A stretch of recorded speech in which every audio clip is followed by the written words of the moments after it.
In today's video, I'm going to teach you a straightforward method for managing your Google account passwords on your laptop or personal computer. Whether you're trying to recover a forgotten password or simply want to ensure your saved credentials are accurate, understanding how to navigate Google's settings can be incredibly helpful. Let's dive straight into the process to make your password management a breeze. First, make sure you are logged into your Google account on your preferred web browser.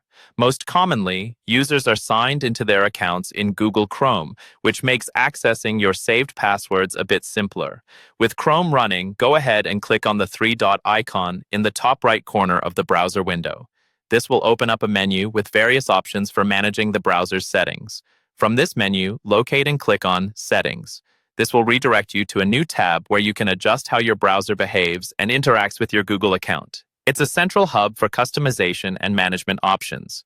Within this Settings tab, you'll want to scroll down until you find a section labeled Autofill. Here, you'll notice a subsection specifically marked for passwords.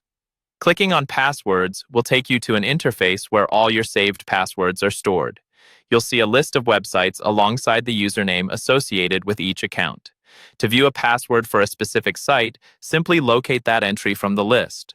Once you've found it, click on the eye icon, which will reveal the password text. It's important to note that for security reasons, you may be required to verify your identity at this point. Typically, this involves entering your computer's login credentials to prove that it's really you who's trying to access this sensitive information. Now, it's crucial to handle this information responsibly. Make sure no one is looking over your shoulder and avoid doing this in public spaces where others might see your screen. It's also a good practice to memorize your passwords or use a secure password manager, reducing the need to frequently access them through the browser interface. Another tip while you're in the settings is to review and clean up the list of saved passwords. Delete any old or unused entries to keep your account details organized. Maintaining up-to-date passwords not only helps streamline your login experience, but also enhances your security online. And that's it. You've now learned how to access and manage your saved Google account passwords right from your laptop or PC in a secure and efficient way. By following these steps, you can ensure that your login details are both easily accessible to you and remain protected from unauthorized access. If you found this guide helpful, consider subscribing for more insightful tutorials and tech tips. Thank you for tuning in, and happy browsing.